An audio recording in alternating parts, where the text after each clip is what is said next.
Welcome, all you lovers of horror, sci-fi, and fantasy. It's time yet again for another thrilling, exciting installment of, you guessed it, Fear and Fascination, Horror, Sci-Fi, and Fantasy Unleashed. Coming at you live every Saturday night, 4 p.m. Pacific time, that's 7 p.m. Eastern time, right here on Get Real Global TV and Get Real Global Radio KGRL. You can watch us live on our YouTube channel, Get Real Global TV. We're also Get Real Global TV on Twitch and TikTok. And you can check out our Linktree page to see all of our social media and website links. And you just type in at Jennifer DeVoe Muse. You can check out our radio station, Get Real Global Radio KGRL, on Spreaker. And we're also syndicated on the following: iHeartRadio, Spotify, YouTube Music, TuneIn, Amazon Music, Audible, Apple Podcasts. We're also on Spotify Podcasts and YouTube Music, pretty much everywhere that you can watch or listen to podcasts. And we're distributed by Sony Music Entertainment, Sony Music Publishing, The Orchard by Sony, and 50/50 Global Music Incorporated. I'm your hostess with the mostest, Jennifer DeVoe Muse. Hello to everyone watching or listening to this broadcast around the world. Let's say hello to one of my lovely co-hosts, Samantha Bailey. Happy Saturday, everybody. Happy Saturday. And if you didn't realize this yesterday, it was Friday the 13th, so... Oh, I know. I wanted to do a Jason Voorhees marathon, but I had to resist the urge and,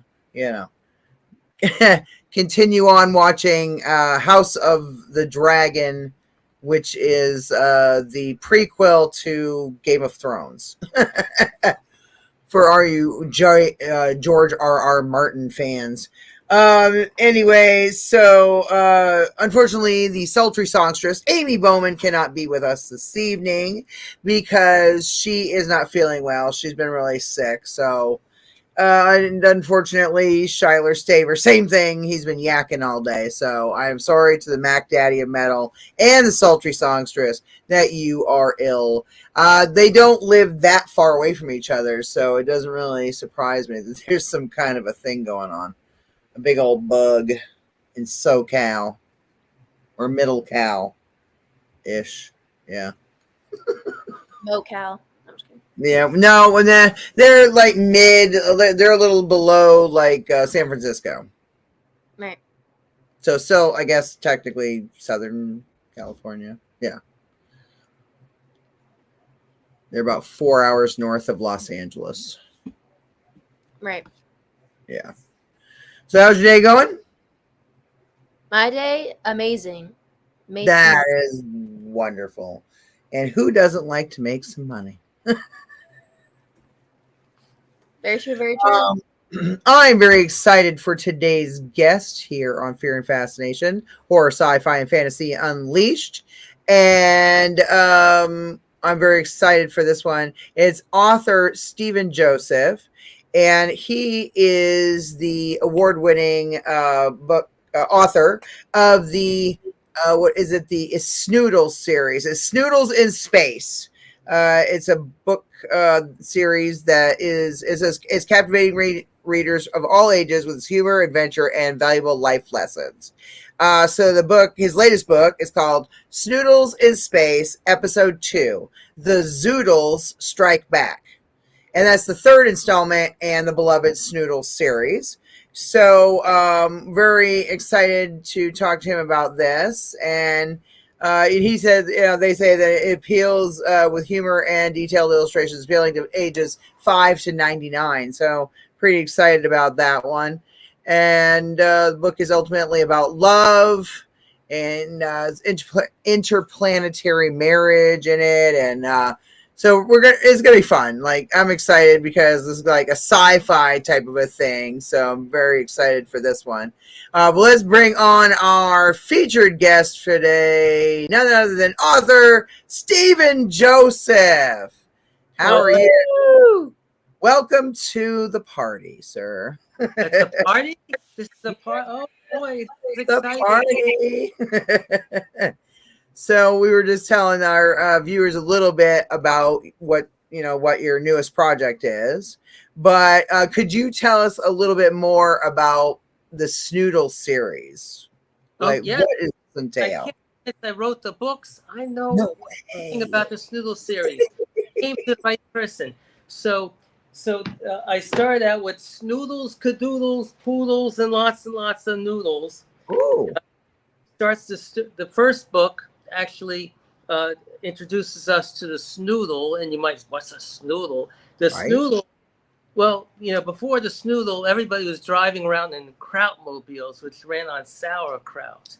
And Uh, nothing wrong with sauerkraut. People like sauerkraut. It's good on a hot dog.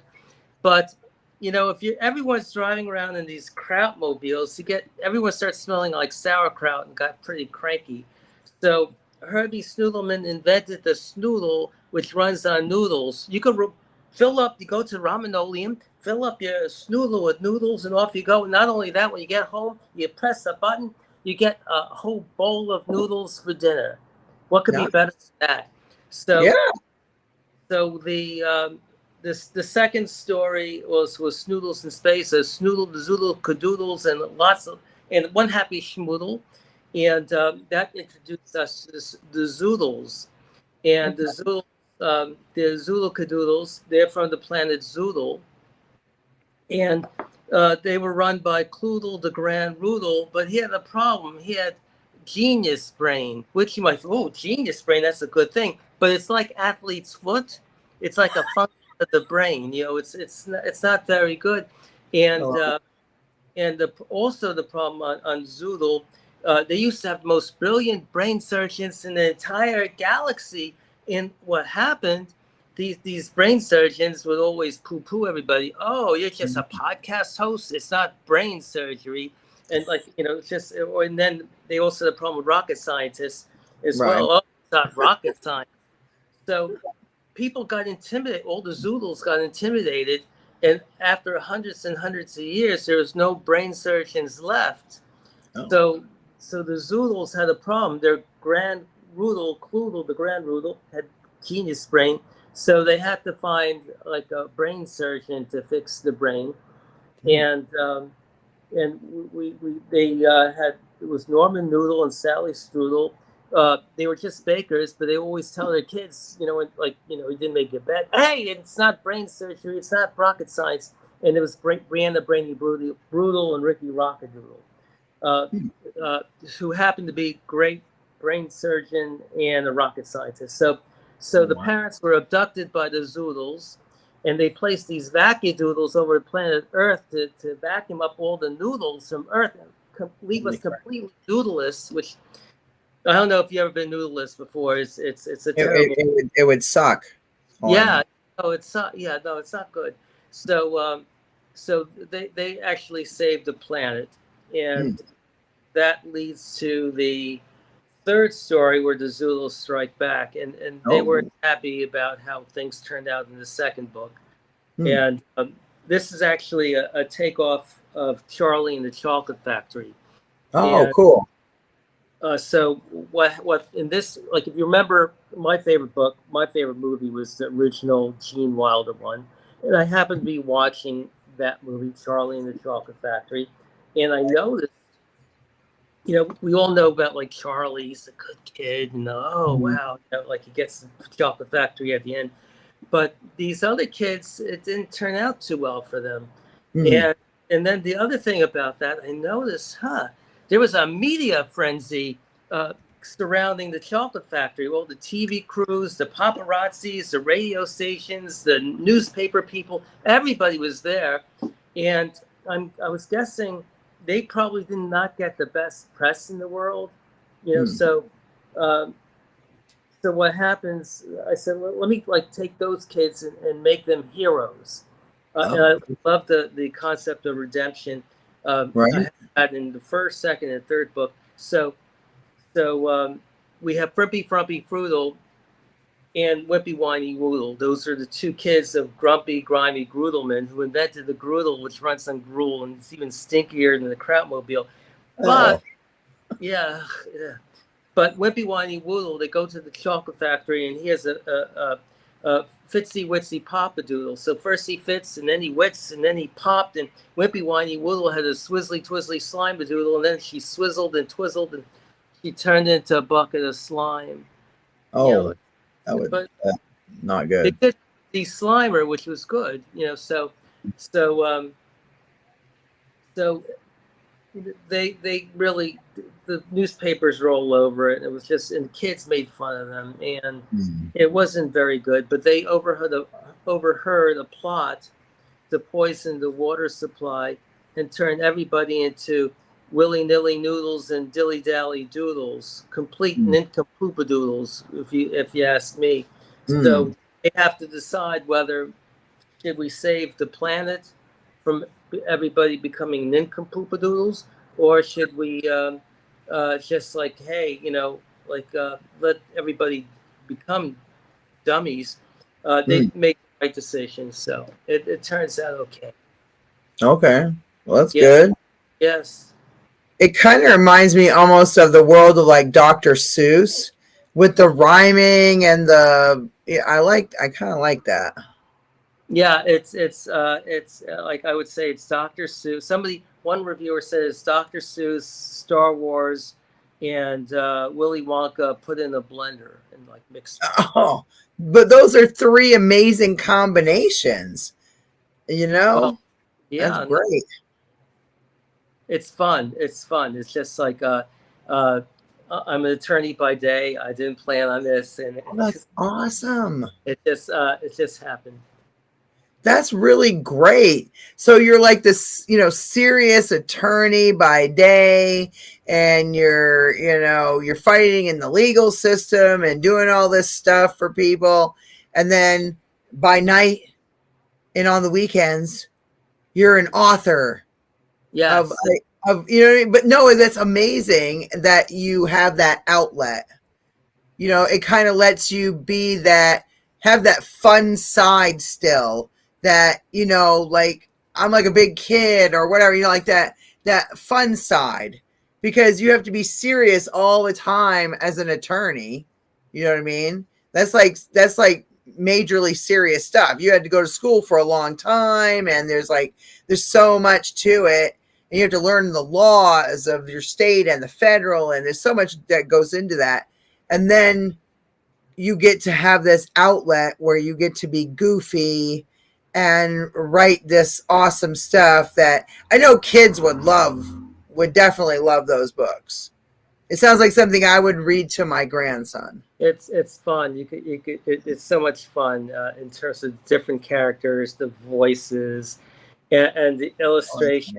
amazing. Um, I have an amazing illustrator, Andy Case, who's in Nottingham, England, Oh, and wow. I'm in Hoboken, New Jersey. So we work together over the phone and on Zoom meetings, and I'll fly out to Nottingham and have a couple of pints and Wow. talk about stuff. So it's so much fun. It's like the collaboration. There's nothing better than that. That's which is a lot of fun. And I do get to be goofy as a lawyer too. Just so you know. Oh, well, that's good. Yes. You know what I mean? That you have that, kind of a life, or that kind of an outlet. That's really good. That's Yeah. really No. good. It keeps me busy. It keeps things fun. And Right. then the funny thing is that with every book, I go, okay, I'm done. That's it. Nothing else. And then like some idea pops in my head. I go, oh, I have another one. Like, so next year it will be Escape from Zoodletraz. Oh, And wow, I like it. that's going to be like so much fun. We have Swifty Swoodle and the Doowapadoodles, and they have this. They go on a world tour. They make like $1 gazillion. I don't know if you know, $1 gazillion is a lot of money. So Yeah. yeah, it's just pretty good. Right. So Cloodle the Grand Roodle here even on Planet Zoodle hears about this $1 gazillion tour, and on Zoodle the only music you could listen to is Kloodle, the Grand Roodle. He has a band called Kloodle and the Grand Roodles. So Okay. makes sense. So he decides to go to Earth to have a world tour too and make like more than $1 gazillion, but he sucks. His music sucks. It's like they throw tomatoes at him. So he wants to get revenge, and he kidnaps Schmoodle, and Schnoodle. It's just like and brings them to Zoodle-Traz, and then Nice. the good guys, our heroes, have to rescue them. So Oh, that's awesome. That's good. You could have like a very long series out of this. You know what I mean? Yeah. How long are your books typically? Like how many pages or how many? So the first book, Snoodles, Cadoodles, Poodles, and Lots Noodles, is about 38. The next two books run 64. It's Okay. it's a little bit longer, and I'm guessing the fourth book is going to be also around that length. The big challenge with all these books is I want to make it like good enough or clear enough that it's a standalone book, so you could buy episode 2, read it, and you kind of know what's going on, because I in that book, I have like a movie theater thing previously on Snoodles in Space, and it goes back, it retells the story. And even in the second book, my next book, I have a parade, and the city, the mayor goes to gives a speech, the state of the city sort of speech, and there's a parade, and she talks about the heroes of Noodleham. So again, trying to refresh the story and bring people up to speed so they're not not be lost on it. That's the challenge if you write like these books. It's like, okay, how do I keep on telling this, going back and then starting new, and that takes some pages still. So yeah, I mean, you can tell backstories. So yeah. Yeah, there's like whole backstories and character development and Yeah, no, that's the amazing thing. I flew out to Nottingham earlier this year, and my illustrator Andy, he has this mind like J.K. Rowling, and he tells me like J.K. Rowling, when she wrote all those Harry Potter books, she was drawing up all the backstories of all the characters. Like there's things you never see with the characters or the story itself, but there's all these backstories. And when he's drawing all these characters, he's also creating these backstories. So he keeps bothering me. Oh, Steve, you have to write more about Artie McDoodle. He has there's all this stuff going on with I have no idea. Like he already created these backstories for all these different characters. So that's awesome. Which I listened to, and okay, I could do that. And the other amazing thing, the next book, which I'm so excited about, was inspired. My illustrator actually happens to be a musician and an amazing singer, and he came out last November. He came out with this album called Leap of Faith, Andy Case Leap of Faith. It's on Spotify, and I'm listening to the album. There's not a single bad song on that album. Oh, cool. But so there's one song, Lost Souls in the Dark, and I hear this guitar, and I hear like spaceships flying through the sky, and then there's another song called Break Free, and again it has this guitar sound like where a spaceship is landing on the planet, and it's Break Free. That's the chorus, and all of a sudden the story appeared in my head. So every book I have new poodle. So and a museum. So the first book, there's an art museum. The second book is a space exploration museum. The third book, there's an aquarium and water park, Oh wow. and in this book now there's this music theme. So Zoodle Trask becomes like some port at the end of the story. It becomes this big music venue in the galaxy. Hmm. Zoodle Trask had been a very scary place where uh, the Zoodles put the people or the pets. They don't allow pets on Zoodle, so that's a Hmm. problem. So they all go to Zoodle Trask. Oh wow. Yeah. What year did this whole, I guess, this whole journey start? Uh, the whole again, I wasn't planning on this. So it was, I think it was like 2018, and I was in Rome with my wife, and we had an Airbnb, and she was like coloring her hair, and the dye got in her eye, and and she got cranky, and then I said, "You're like a Tyrantocrank." My first book is The Last Surviving Dinosaur, the Tyrantocrankosaurus. Saurus is the Yiddish word for problems. Uh, Okay. so I called her Tyrantocrankosaurus. It just came out of my mouth. And I said, that's how probably all the dinosaurs died. There's one little dinosaur cranking out its saurus, so all the other dinosaurs dropped dead. And she laughed. And then about 5 months later, I had the story of the dinosaur, how all human beings evolved from this cranky dinosaur, which is why when we're born, babies start crying when they come out because we Right. all evolved from this little dinosaur.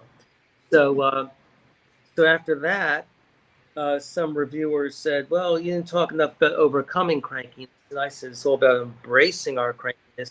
I started writing a blog on crankiness, and I have two adult books. The first one is A Grown-Up Guide to Effective Crankiness, the Crankosaurus Method. And then last year I came out with Cranky Superpowers, Life Lessons Learned from the Common Crankosaurus Chronicles. So I just kept writing stuff. And then part of that was these kid books, which kind of relate to crankiness. So the crowd will be, everyone's cranky. So that became a part of the story. The like in the second book, Snoodles in Space, where the parents say, it's not rocket science, it's not brain surgery. The thing about it is no one ever says that. Like it's not like you're doing calculus. That calculus is not BC it's not brain surgery. Usually when they say it, it's like you didn't make your bed. The most simplest thing. It's not brain surgery. Well, if I'm telling you you failed at the most simplest thing, why even bother get out of bed in the first place? So so so there is that thing going on, and even in Cranky Superpowers, I had this willy nilly dilly dally Crankosaurus chapter where we have the characters Willy Nilly Noodle and Dilly Dally Doodle, where they take these tests and they both get a 0 on the test, and it explains why they get a 0. So I incorporated that story into this part where in this story they're noodle strudel cadoodle noodle got like kind of poisoned with make them nincompoops, Brianna Brainy Brutal and Ricky Rockadoodle. So I incorporated that part into this. So, but again, it's this journey where I think I'm done, and then there's more stuff that comes up. Wow. That's really great. Um, where did you come up with the whole concept though of like the Snoodles and Uh, any inspiration that came from, or well, just the first book, a lot of this stuff comes from being an attorney, being a busy attorney. hmm, So in the first book, it was Pierre Latoudle, who he was given the job of restoring this Mona Lisa painting, type painting that was made out of noodles, and Sauer Krudelman wanted revenge, so he put sauerkraut all over the painting.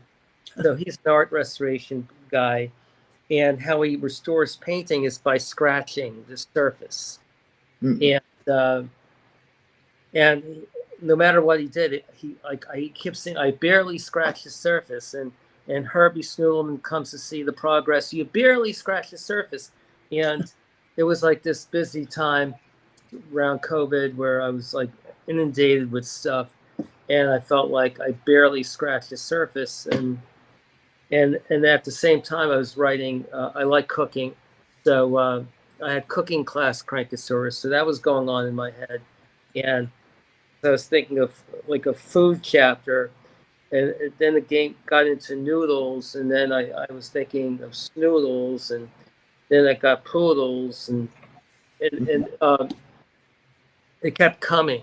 It's amazing how many words I could use with a noodle. So and like next book, there's like tons. There's Tina Takadoodle. There's the Groodle Cheeseadoodle, Luna Doodle. You know, it's just like it keeps going on. So That's awesome. I love it. You got some questions, Samantha? I had a thought. I'm trying to remember. I was thinking, like, are there for each of your books? Is there like specific elements that like you require to be in the book? Like, are there certain things that you're like, okay, so I know I want this to be an element. You know what I mean? yes, so every book I want a new poodle. So in the first book there's Schnoodle, then the next book there's Schmoodle, and in the third book there's Droodle the poodle. The next book, because it's music, is Flutel the poodle who plays the flute, and I even starting with the um, well, Droodle, Flutel. Next, and then after that, there's even the fifth book in my head right now, which is Gloodle, very gluey, sticky dog. Uh, Hmm. so, uh, so there's like a new poodle in every book. There's I like to have a new some sort of automobile. So Hmm. we have the Groodle, the Krautmobile, the Snoodle. In the next book coming up is the Swoodle, which is a Snoodle but becomes invisible. You could be like, Oh, and they had to uh, uh, cool. free our friends from Zoodletraz. So there's a new way of transportation, and then the other thing I like is like a museum. I want to have a museum. I grew up in the Bronx, in New York City, Hmm. and growing up as a kid, uh, we loved going to museums, even Hmm. if we had no clue what like why we were going to museum. So we're talking about like 10-year-olds who go to the Metropolitan Museum of Art. We kids from the Bronx really didn't care about art, but we loved going into this grand big building, and you did a voluntary donation, so it was like six of us would give a nickel, so it'd be less than a penny each we do each one. But we were in the museum, and we saw all these paintings, and it was fun. And the Museum of Natural History and the planetarium, and we Hmm. loved going to museums as a kid. That's like, and this was growing up in the Bronx, and all of us just had this love of museums. Hmm.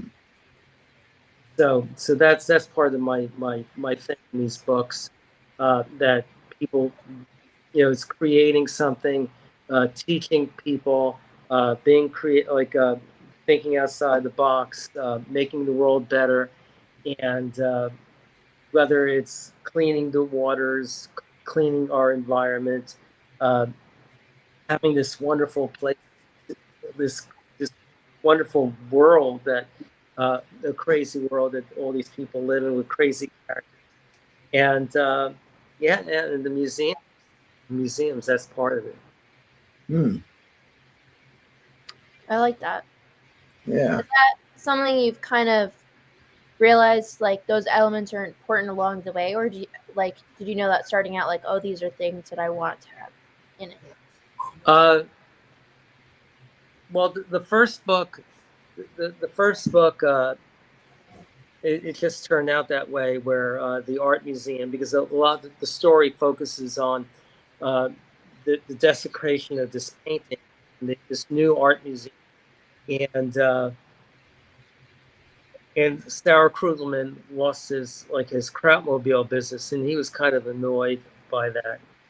So he wants revenge. So it just turned out uh, I had the museum there, and and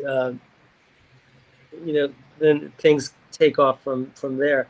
In the next book, uh, Sauer Krugelman has some redemption.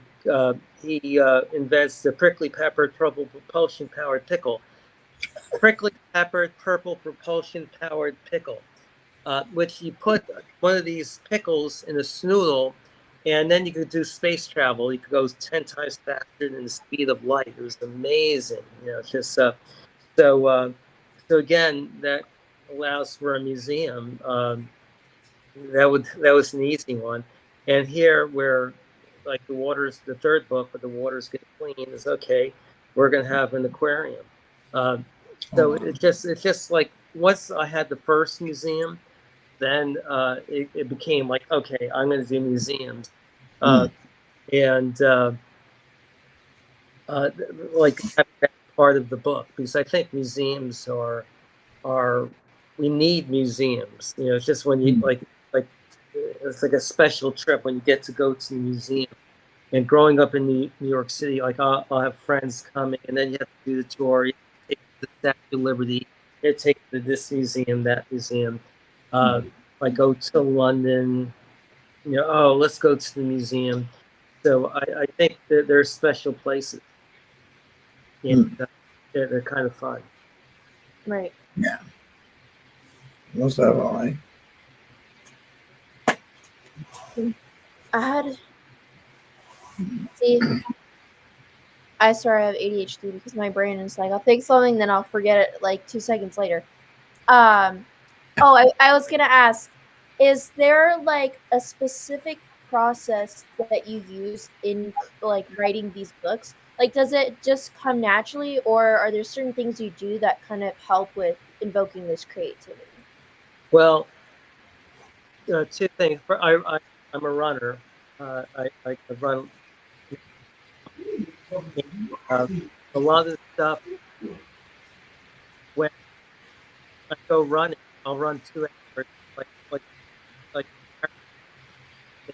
and they get created in my and everything comes from my book, which that comes also from just being a lawyer, where I get inspiration. Uh, so so it goes they go together. Hmm. Uh, so with with these all these books, it's pretty much like having some idea that worthwhile. Uh, like get going. Uh, so in Crazy Superpowers, stories where uh, I uh, retell the story of Cinderella, uh, where she gets a megaphone, doesn't get the get the megaphone. Uh, but the funny thing about that story is that Prince, the frog, he uh, he saw Snow like he was a frog. No, yeah, frog because of the Wicked Witch who wanted the ruby red slippers, and Hmm. uh, Cinderella's uh, Bruce was running the ruby red slippers, and then uh, he sees fly, sorry, fly, but Snow White with the fly on her lip, and he goes, "Oh, that's," but he kissed Snow White. So up, they start dating, and it was broke up because you know that I don't know if you know, but Snow White was living with that little, you know, Yeah. so Yeah. so he had a pro. I don't know why, but I didn't like it much. He didn't smell it, and he would call them dwarves, and she goes, "They're not dwarves; they're cute little men." And and then finally broke up, and he had an online chat Cinderella. Uh, so so things he ended up hooking up with Cinderella. But the fun thing with that again, the run that was probably one of the most fun ones because uh, basically with the king and queen saying, "Oh, like Prince Frog, so," and like I'm hearing my parents talking this whole time, you know, but talk. Uh, so that was fun. I redo The Wizard of Oz, where the wizard, the lion gets the wizard. So like really fun thing where it's like you know, like stuff. Yeah, you get one good big kind of nut stuff after that. And then if I have the good it gets it builds up and builds up and builds up. If I kept running more and more and more story, and then weeks later, oh, it's missing something. It's like cooking. So I need a little of this. Ah, it's good. Right. Was that mother? Was that cutting it in and out for you as well? I just saw hair, but I understood what he was saying. Oh, my on my end it was a lot. Didn't I didn't hear most of that. It was going, "Ooh, ooh, ooh, ooh," but I could A little bit repeat here and there. that all over again. I have it memorized. No. I don't know. It must have been on my more so on my end. I'm not sure. I just wasn't sure if that's happening for the viewers as well. If it was cutting in and out. Oh no. I can hear you better now. Yeah. Okay. Yeah, Good. I don't. I will like. I was trying to read your lips. You were talking about the Wizard of Oz and the Princess and the Frog. Yeah, Yes. I thought it was I was cool. telling different stories in Cranky Superpowers. So I there's like one that. on Cinderella. There's one on Wizard of Oz. Hmm. I have the three little pigs with Inky, Pinky, and Stinky, and I like it. and then Stinky. They all went to university, and for Inky and Pinky, it didn't turn out too well. And then Stinky was at a lecture where the topic was how to put lipstick on a pig. And Stinky was saying, "What a dumb class! Like, why would I want to put lipstick on it? Like, why would anybody want to put lipstick on the pig?" And Stinky started daydreaming and thinking about playing in the mud, and then he thought, "Oh, I could make a house of bricks," and that really turned out well for Stinky. Not only did Stinky get the big bad wolf, who didn't end up in the pot, but um, but they ended up naming the town Stinky Town, which was very nice because everybody was so impressed with Stinky's brick house. Mm. So, but the point about that is like the value of daydreaming. So that was fun. I did Star Trek. I had an interview. Uh, Again, it's like, oh wow, that's a good like you get the idea in your head, and then more ideas come. So Captain Kirk had to interview Mr. Spock for the first officer position. So Captain Kirk goes to Mr. Spock, "Can you give me your word that you will be loyal and trustworthy and dedicated to the Federation?" And he goes, "No, I can't give you my word." Well, what do you mean you can't give me your word? everybody I've interviewed so far has said they would give me their word of, being loyal, and I can't do it. But I will be the best first officer you ever had. And he explained on the planet Vulcan, you probably didn't know about this, but on the planet Vulcan, they had this great leader who said that we should invade the planet Romulan because the Romulans all look like Vulcans anyway and will be greeted Yeah. as liberators. And he says, I give you my word. And every year, the war kept going on and on and on.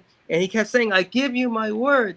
And the problem, if you think about this, if we keep giving our words, at some point we have no words left, and so that's what happened on Vulcan.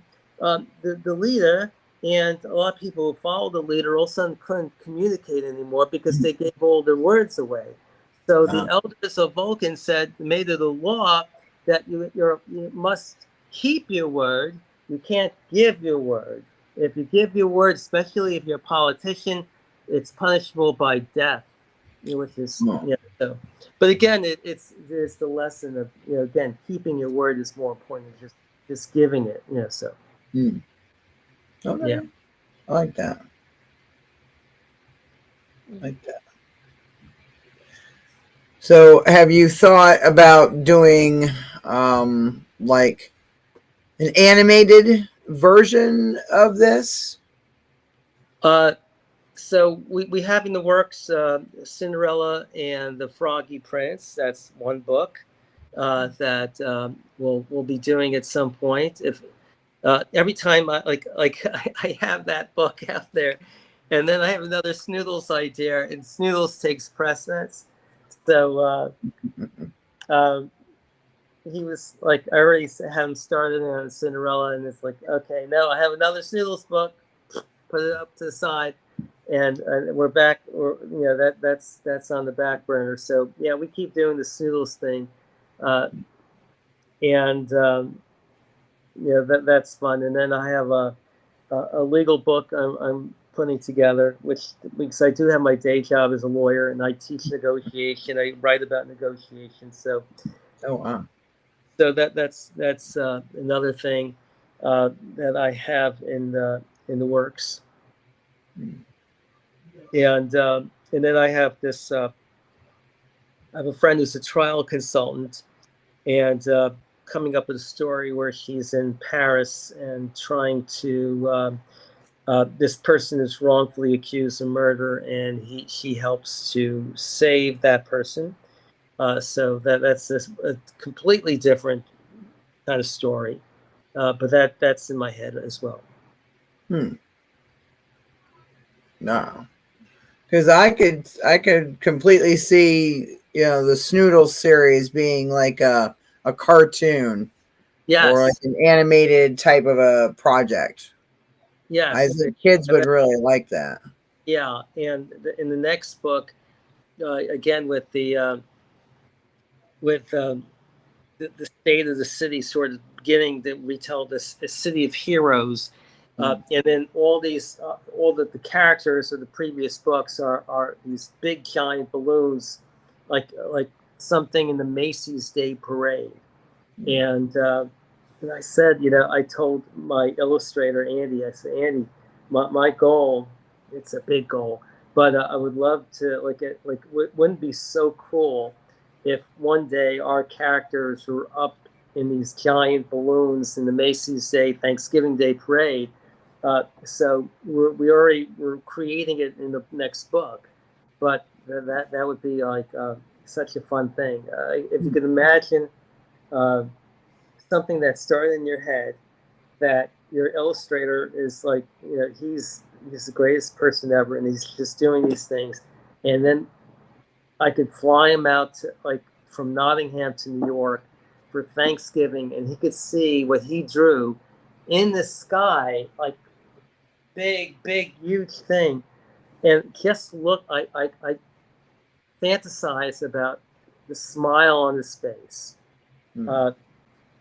that of like, wow, like look what we have done. So that's the dream. That would be a dream, but again, that would have to be and I think it would be a great like cartoon series because they're quirky characters. They have funny words.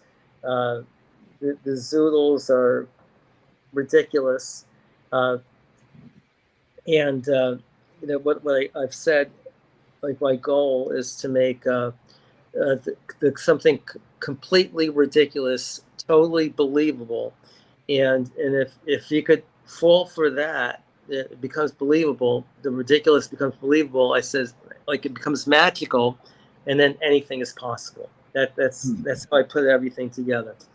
So when I write these books, that's what I'm going for. No. So when do you find the time to do this, considering what you do for a day job? Yeah. Plan you run. Well, I'm actually like it's being older, it helps. So I'm just turned 63 last month. So uh, that means my daughter is 29. So like people say, oh, do you read this to your daughter? Well, she's 29 now. So I did give her a book. She's very proud, but it's not like when she was a little kid. Right. Yeah, if you asked me like 20 years ago when you have a 9-year-old daughter and you're reading the stories and you're going to the playground and you do the play dates and you tap and then you have your day job and you're taking care of all this other stuff. If you ask me when you have time to do it, I would say I don't. And now uh, like during I wake up early in the mornings like 5 a.m. and I'm out running by 6. So I'm out there from 6 to 8:30, and then like that's where stuff happens, and then it gets written in my head, and if it gets written in my head, I'll write it down afterwards. And then on the weekends where I just I have a little time, and then it's just like typing away. Wow. That's really cool. Still works. Yeah. Well, yeah. But so have you gone on like any book tours or any kind of like been getting a lot of press from this? I've gotten some press. I haven't done again because of the day job. I have last year. I was invited to the Oscars, the Oscars gifting room, where anybody who gets nominated for an Oscar, they get these like gifts. It's crazy, like thousands and dollars, like trips to islands and this trip and perfumes and all kinds of. And they line, and I go like, who is going to show up for this? Like I don't know. Like and then like my book, I have like a little table, and I'm signing my book, and I'm taking pictures with celebrities, and amazingly enough, there's a line out. It's in the hotel, and we have these 2 rooms where they go from room to room and through. But it's a line, like 30 people waiting to come into this room to get a copy of my book and whatever other tchotchkes. They were nice tchotchkes. But my book was one of the things that was being given away, and I got to be there, and that was it was work. It was like nonstop. It was just like from like 10 a.m. to 7 p.m. straight, not a break. There was not a second of downtime. I have a publicist and said, "Oh, do you want to do this?" I said, "All right, sure." I'm flying out to California. It's like, well, I have no idea what this is going to be like, and it was like buzzing. So I did that, and few readings here and there. The one problem is that being an attorney, I have my day job. So and I was telling somebody the other day, I was on the podcast, and I said like if my daughter was like again 10 years old, and I'm writing this book. She would be like saying, "Oh, my dad wrote this book," and I would be coming into school and reading the book and doing all that stuff. But my daughter at 29, it's like, no, it's beyond that. So I don't have that opportunity. Right. Well, until maybe someday you know get grandkids and stuff, or I don't know if Yeah. you have. Yes. Right. Because those are they seem like they'd be great books to read to kids. Oh yeah, no, it's fun. Like you're saying, get them to say prickly peppered purple propulsion powered pickle 5 times quickly, Right. or the frimpy frumpy frugal has a fitsy witsy papadoodle, and whiny woo has swizzly twizzly. I've done it so many times. I can, it's easy for me. I would get tongue tied and just lose it. I don't think I could do that. Right. Uh, So this could be the new Junie B. Jones books. Remember, I used to read those all the time. oh yeah. Yeah, yeah, be a lot of fun. Yes, Hmm. I think this was very interesting, and I love how you explain the story. It's like you're very good at storytelling. It like very captivating. Well, Hmm. thank you. No, it's fun. Um, being like writing this stuff.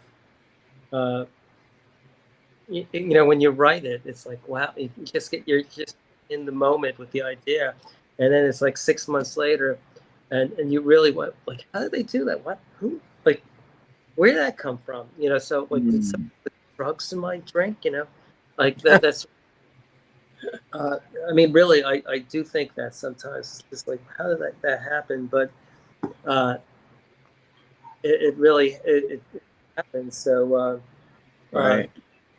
it's so much fun. It's so much fun to look back on, uh, and like you have your favorites, and again as a runner, sometimes just you know how you hear like some song you really love, and like I listen to it so many times, and I'll just like kind of have the music in my head, listening to the music. Even though I'm not hearing the song, I can still hear it in my head, and I could go back to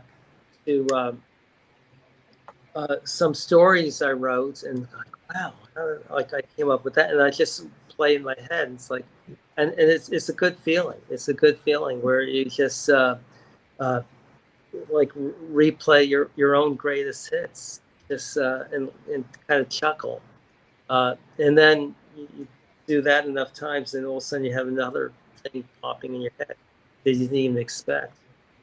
Hmm. Right. That's beautiful. I'm noticing she pulled up the Snoodles in Space. Now everyone could see the cover.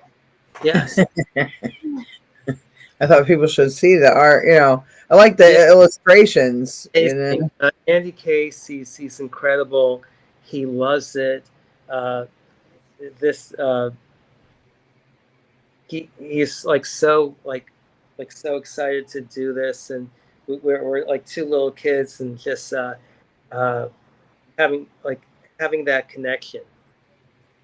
It's you know when like it's like this bromance sort of thing where we tell each other we love each other. Uh, like you know like we get to see each other, and our eyes light up that what we created for each other. That's It's this cool. bond that across the Atlantic Ocean, you know, it's like again when you don't expect it, it wasn't in the plans, and Hmm. it's just so I'm very grateful. I'm very grateful for that. No, that's Oh, that- amazing. That's It's really awesome. great.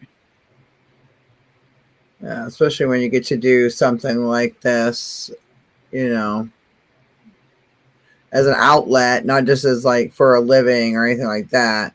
You're just, you know, just your creative outlet. Yeah, no, Love it. it's definitely uh, it's fun.